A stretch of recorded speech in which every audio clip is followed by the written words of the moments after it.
Hey epic.LAN, I'm 8Pack, Head of R&D, Overclocking Guru and author of Most Crazy Systems Ever here at OverclockersUK.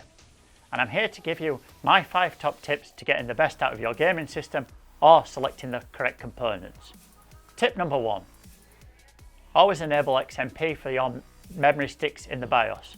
This is typically the first option in the overclocking section on any BIOS from the common motherboard vendors. Simply enable XMP, hit F10, hit enter and away you go. There it's running, your memory is optimized. But you'll be surprised how many people are not enabling this and not getting that free performance boost. Tip number 2, keep your system cool. What are the benefits of this, you may ask? Well, point 1, keeping your components cool means they have a longer lifespan and will keep you running for years. Point number 2 is more performance. Every component these days, especially CPU and GPU, boosts according to temperature. So you keep the temperature within your case low and the components give you that extra performance. So for example, a GPU kept for 5 or 10 degrees cooler may boost another 100-150 megahertz without you having to delve into the world of overclocking. So how do you keep your case cooler? Of course you can have more airflow through the case by buying higher quality fans, or the other way is to upgrade your coolers. Point 3 is limited really to AMD CPUs of the latest generation.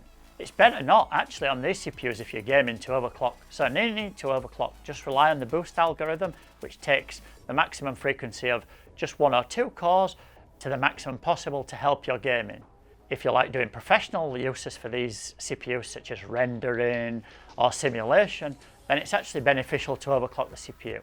So if you're on AMD, core frequency doesn't need to be touched for gaming. On the other hand, you're doing professional stuff, it's better to overclock. Tip number 4, and this is limited to Intel CPUs. Most people when they're overclocking CPUs in general focus on just the core frequency of the CPU and then just the memory. Now on Intel CPUs they also respond to cache overclocking, and typically the mainstream platform that's 10th gen, you can get almost 4.8 out of every single CPU on the cache.